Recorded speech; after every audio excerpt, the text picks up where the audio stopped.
Welcome to ITLS Academy. In today's video, we will be talking about facts and controversies based on genomics, diet, and cancer. See, genomics, diet, and cancer, they are linked by the fact that dietary components can interact with an individual genes to influence the cancer risk. Through the precise nature of this interaction is complex and not fully understood. So diet is a significant factors, okay, in cancer prevention, with evidence linking to the lifestyle choices like obesity, red meat consumption, or the excessive alcohol to increased risk. While if we talk about the diet, so diet is rich in fruits, vegetables, or fiber is associated to reduce the risk of certain diseases like cancer or the chronic diseases like cancer. So there is always the controversies that exist around the claim of a specific superfood or the effect of the individual nutrient, with some of the research focus on the the potentials for the personalized diet based on genomic data that is known as nutrogenomics, right? So as we understood that every health provider or the doctors, they claim that a healthy diet can prevent such type of chronic diseases like cancer if you have a healthy lifestyle, if you consume a balanced diet, a diet full of fibers and all sorts of essential nutrients in a balanced way. So it is an important for our healthy body also, because it reduces the risk of the cancer. So all the diets or this in dietary components, they are related to each other, or you can say genomics, diet, and cancer, they are linked by the fact that dietary component can interact with individual genes to influence the cancer risk. Okay, now if we talk about the introduction part, so here I have mentioned some of the definitions that are important, like the first one is genomics, then diet, cancer, nutrigenomics. So talking about the genomics, so genomics, it is the study of genes, their variation, and how they influence the health and diseases. Okay, I think talking about the genomics, we have a complete video on genomics, that is lecture number 1. So you can refer to that lecture for better understanding. And if you want a detailed video, so you can link to that lecture. Then diet, a large a major environmental factors that interact with the genetic predisposition to influence the cancer risk. Okay, as we know that diet are very important, and balanced diet or a diet that is full of nutrients, and yes, or you can say a personalized diet based on your genetic profile. So it is an important, and it influences, or it reduces the not influences, you can say it reduces the risk of the chronic diseases like cancer, like diabetes, like obesity. Now cancer is a disease that is known as, you can say, a complex disease, and that are driven by both genetic mutation and lifestyle or environmental factors. So you can say yes, cancer is a disease, or you can say cancer is a complex disease that is driven by both. The first one is your genetic mutation, and of course it is driven by the lifestyle or environmental factors. Now nutrogenomics, so nutrogenomics is again, it is an emerging field that explore how nutrition affects the gene expression and how the genetic makeup shapes the dietary needs. So these are some basic definition, and you can refer to these definitions, and they are helpful in your interviews as well as in your for your examination point of view.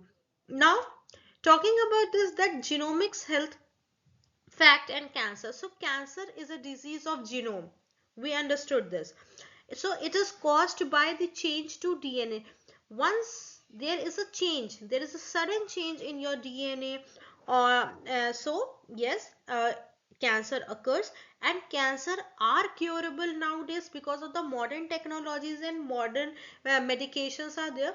But if the cancer is detected at a very early age, you can cure cancer. But yes, if it is in advanced stage or stage 4 or 3, so it's quite it is very serious at that point of time. Yes, cancer is serious, but the risk of survivor are very negligible at stage 4 or stage 3. But yes, in early stages, if cancer is detected, yes, there are chances of survivor, and yes, there are survivors or patient or like cancers, and they have battled the the war with the cancer. So yes, they are you can cure cancer, but again at a very early stage, not at an advanced stage. So yes, cancer is a disease of the genome. It is caused, how it is caused? It is caused by change to DNA that can occur over person's lifestyle. Through around 50% of cancers are, you can say, inherited component. Sometimes they are inherited, but yes, there are only 50% of chances. The rest 95% are, it is a sudden caused by DNA change. Why it is important? Why it is important? So rising global cancer burden needs for preventive strategies. Personalized nutrition offers a potential for tailored the cancer reduction, because it is an important to understand why diet are so much of important for our body, and how it is related to your reduction to the cancer risk. So because that personalized nutrition, they offers the potentials for tailored cancer risk reduction, or controversies remain about the evidence strength, ethics, or commercialization. Talking about the facts, so diet is an major modifiable risk factor, and studies suggest that about 30 to 40% of all the cancers can be prevented through an appropriate diets. So yes, there are, I have seen many interviews of the cancer survivor, and if you have seen their interviews, so in their interviews, or in their while talking to them, they till that I have battled the with the cancers. And yes, the more important thing is the diet. So you can prevent cancer through an appropriate diets and physical activities, maintaining a healthy weight. Diet alone is linked with 30 to 35% of cancer related death. So yes, diet is a major modifiable risk factors. And sometimes in interviews also, they can ask you like or in examination, the question may ask like, why diet are important, why it is related to reduce risk with the cancer. So this is an answer. Now coming to the next, that is protective foods. So there are food like fruits, vegetables, or whole grains that are rich in antioxidant, fiber, and cytochemicals. They are known as a protective foods, and they are rich in nutrients content, and they are rich in antioxidant or fibers. And yes, you should always consume a diet that are full with antioxidant, or they have a portion of antioxidant, because antioxidants and fibers are known as protective foods, and they are responsible for reducing the risk of the cancer. Now comes the omega-3 fatty acids like fish or flax seeds. They have anti-inflammatory effects. So yes, they can also helps to reduce the risk of the cancer. Then the plant-based diet. So the plant-based diet, they lower the risk of the colorectal or cancer like prostate cancer or breast cancer. So the plant-based diets are important nowadays, and nowadays people are opting for the plant-based food product also, because they have the potential to risk the cancer related diseases. Now risk enhancing foods like processed or the red meat, they are related to colorectal cancer. So of course you should always cut the processed food because processed food contains so much of palm oil and if different other spices or preservatives, okay, so that are harmful for your body. So the excess use of anything, whether it's a red meat or a processed food, it is recommended to have all these thing in an appropriate manner. You should always you should avoid, I think, the processed food because it is not healthy food.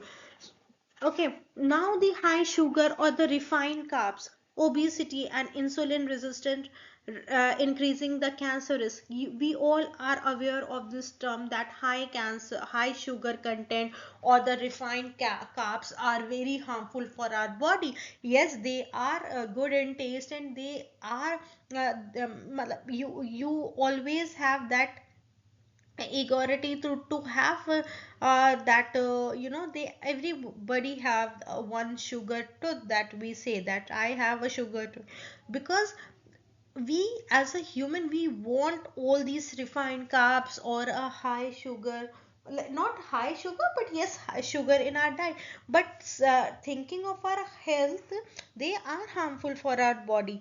Now alcohol, we know that having alcohol, they have a strong evidence for the increased risk like over or oral or a liver cancer. So alcohol or are very harmful for our human bodies, and yes, they increases the risk of the cancer. So in this particular slide we have understood one thing: good food can have a potential to reduce the risk of the cancer. Now, mechanism, like diet influence the epigenetic modifications like DNA methylation, histone changes, the nutrients regulates the gene expression, and obesity related hormones promote the tumor growth.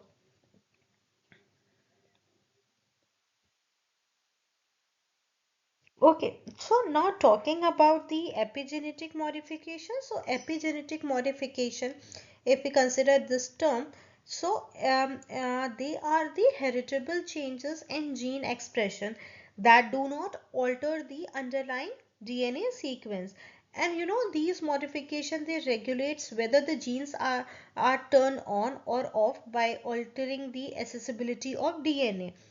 Even they include the mechanisms like DNA methylation that I have mentioned, and histone changes, uh, histone changes, or you can say histone modification. So they can influenced by the environmental factors, behavior and diet, and they are very crucial if we talk about the normal development, and they can be involved in a diseases like cancer. So epigenetic modifications, they are heritable changes in the gene expression. Now, talking about the controversies like superfood versus balanced diet, evidence often overstated. Antioxidant supplements like mixed results, sometimes harmful in high doses, cultural differences. See, if we talk about the superfoods versus the balanced diet, so see, any excess, okay, always lead to the you can say to the controversies, whether it's a superfood or a versus balanced diet or an antioxidant supply. Excessive use or overuse of antioxidant also can have an adverse effect in our body. So always have the you can say superfoods or supplements in a balanced way. Neither it should be you can say high, nor it should be low. So you should always consume all these food in a balanced weight, because excessive use, as I've already discussed, they can have an adverse effects. So there are studies that shows the benefits, but there are also studies that indicates that high dose can be ineffective, or even they are harmful. Potentially they risk the increases of certain diseases also. So it is important to have all these in a balanced way. And one controversy is related with the antioxidant supplements, like they have a potential to harm, like excessive doses can be toxic and have been linked to the adverse effects. Like for example, some research suggests a link between a high dosage of vitamins and increased risk of the specific cancers and the heart diseases. And sometimes they they have an interference with the cancer treatment. So some evidence or and even the controversies are based, like some evidences suggest that antioxidant supplements may protect both healthy and cancerous cell, which would reduce the efficacy of the cancer treatment. So you should always have all these food in a balanced way. Now the key facts. See, the first one is the genetic susceptibility. The second is the diet gene interaction. The last one is the nutrigenomics. So talking about the genetic susceptibility, so we all know that this genetic susceptibility is the increased likelihood of developing a disease based on a person's genetic makeup. And this could be done due to the inherited genetic variations such as mutation or polymorphism, which are also known as genetic predisposition.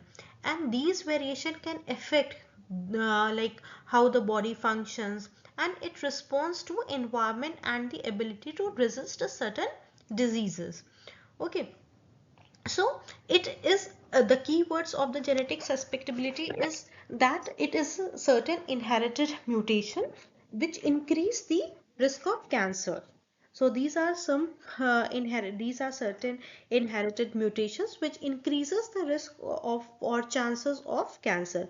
Then it is a genome, that is a wide association studies, GWAS, that is genome wide association. It identified diet related gene variant linked to cancer. Okay, so again talking about genetic susceptibility, so it has an impact on the functions of the body also. Because of that, there are chances of genetic mutation, there are chances of cancer. And talking about cancer, like variant like BRCA1 slash 2, this variant, or TP53. So these are these are the variant in this BRCA1 slash 2 genes, and these are the genes which greatly increase a person's risk for the breast or ovarian cancer. So these are so much like uh, as I have already told you in the previous slide, that diet play an important role. Because if you consume a good diet, so yes, diet can reduce the chances of the chronic diseases.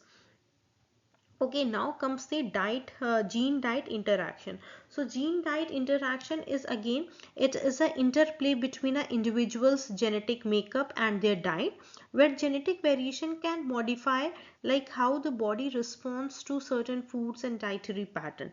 And yes, these interaction influences the health outcomes also, like from nutrient metabolism to the risk of complex diseases like type 2 diabetes or obesity. Okay, so these are the certain interplay between the individual genes genetic makeup. And yes, of course, these genetic variation, if I say, can increases, or you can say decreases, the risk of developing certain diseases based on the dietary habits. For example, certain genes can modify the impact of dietary patterns on the risk of the type 2 diabetes or obesity. Okay, sometimes they can lead to certain chronic diseases like cancer also. So the nutrient can switch gene on and off through epigenetic mechanism. That is, we have already discussed this DNA methylation in, I think, in the previous lecture.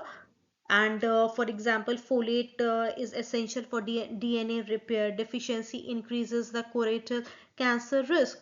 So you can consume a food or a food based product that are rich in folate. Okay, now comes the nutrigenomics. So nutrigenomics, again, it is a field studying how diet influences the gene expression and how the genetic makeup shapes the dietary needs. And yes, personalized diet may reduces the risk of the cancer by targeting the individual genetic makeups. Now comes the protective dietary patterns. The first one is your Mediterranean diet, and the second one is your high fiber diets. So as already discussed in the previous slide, good diet can lead to the risk of decreases the risk of certain chronic diseases. Now if we talk about the protective dietary patterns, and then the first one is the Mediterranean diet. We know that this Mediterranean diet is a plant based eating pattern that are rich in vegetables, fruits, and legume, nuts, olive oil, with a moderate amount of fish, poultry, eggs, and dairy, and limited red meat. Basically, this Mediterranean diet, it emphasizes the fresh whole foods and healthy fats, and they are associated with lots and lots of benefits for heart health. Even they controls the blood sugar control levels, and they are full of benefits, I can say. And if we talk about the key components of the Mediterranean diet, then it is a plant-based foundation. Means the meals that an individual is having, they are built on the ground of vegetables, fruits, whole grains, legume, and nuts. They includes these Mediterranean diets, they include the healthy fats. For example, olive oil. Olive oil is the best oil, and it is the primary source of added fats. Then they incorporate, or their other component is the seafoods and the lean proteins. Seafood in the sense like fish and other seafoods are consumed frequently, while poultry, eggs, and dairy, especially talking about the yogurts and the cheese, they are eaten in a moderation. But the best thing in the Mediterranean diet is to limit I think the important thing is to limit the red meat. So red meat and the processed meat are eaten only occasionally. You can't eat red meat daily, but on an occasion you can have. Okay, then the herbs and spices. Again, if you are having a salad like full of vegetables, so you can use herbs and certain spices, and even your olive oil, just to add certain flavor, or instead of the processed heavy sauces. Then yes, again, moderate alcohol are so harmful for human beings, right? And they lead to different types of heart related diseases or the cancers. So then the moderate intake of the red wine can be sorry can be can be included in the diet, but again not the heavy amount. So yes, these are certain components. And talking about the benefits of the Mediterranean diet, then yes, good health, heart health, you can say it can improve our cholesterol, or the blood sugar levels, and they can also protect against the type 2 diabetes. And they can also good for the adults also. It may help to reduce the risk of the muscles weakness. Yes, and now comes the high fiber diets. High fiber diet, yes, again, it reduces the colorectal cancer risk by improving the gut microbiome, and reduces the inflammation. So yes, it is very important to have a high fiber diet. As I think in the introduction of this particular lecture, I have given the introductory part based on the high fiber diet. So yes, high fiber diets are very important. Okay, especially they are rich in antioxidant. They are good in antioxidant, and they are very much useful for our body. And if we talk about its purpose, so it promotes the better digestion and gut health. And yeah, they can helps to lower the cholesterol level, as well as it helps to maintain the weight. And they reduces the different kinds of diseases like cancer like colorectal cancer especially. So yes, they are good sources. And talking about the most important, or you can say 10 rich fiber foods, so they includes the lenticles or the chickpeas, oats, whole grains like brown rice or popcorn, berries, avocados, apple, chia seeds.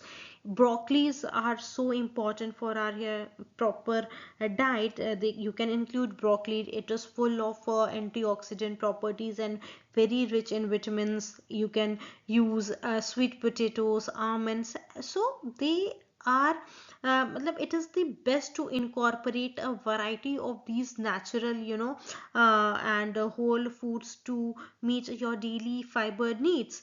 And as already, berries are very important. They are the excellent sources of fibers like raspberries, blueberries, strawberries.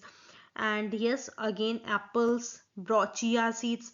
Nowadays chia seeds are very, they are so tiny, but they are very rich in fiber. And chia seeds are known as the fiber powerhouses. You can add chia seeds to your smoothie, to your yogurts or your oatmeal. And yes, are the powerhouses of the fibers. Now comes the risk factor. So yes, again, alcohol, processed meat, and red meat, they are have a certain risk to the health if you consume red meat or processed meat daily. So they are linked to colorectal cancer via carcinogenic compounds. And if alcohol are so harmful for our body, like strong evidences for the increased risk of breast, liver, and oral cancers, like obesity. Every human beings nowadays are have certain conditions of obesity, like excesses fat alters the hormone level like insulin, and it also promotes to the tumor growth. So yes, these are certain risk factors that are associated with certain of the foods. Now coming to the last slide, that is the conclusion. So genomics and diet are deeply interconnected in shaping the cancer risk and prevention. There are scientific evidences that supports the role of nutrition in influencing the gene expressions and the cancer outcomes. Even controversies remain in this particular topic also, like personalized genomic diets are promising but not yet fully validated, and conflicting results on supplements and superfoods that we have already discussed. Ethical concern around the genetic data privacy and commercialization remains there. But again, awareness is limited once it is concerned with the superfoods or the supplements. Yes, again, education is very important in this particular area also. And anything when once you take in an excess leads to a certain type of diseases. So you should at last I would like to end this topic with one thing, that you always include healthy diets. And healthy diet can reduces the risk of certain chronic diseases like cancers and other types of diseases. And a healthy diet can lead a healthy life. So always have a good diet. Now, thank you for watching. Please follow ITLS Academy, and on Instagram, Facebook, Twitter, YouTube, WhatsApp, LinkedIn. Subscribe ITLS Academy, and this is our website, that is www.itlsacademy.com. This is our helpline number, that is 7080833450. This is also our WhatsApp also number also, so you can directly message for any query. And again, if you have any doubt or any queries related to this lecture or the lecture that we have covered so far, so you can leave your queries in the comment section below. In the next lecture, I'll be answering all the queries. Again, thank you for watching. Please do like, share, and subscribe. And yes, don't forget to press the bell icon to get more updates. Thank you.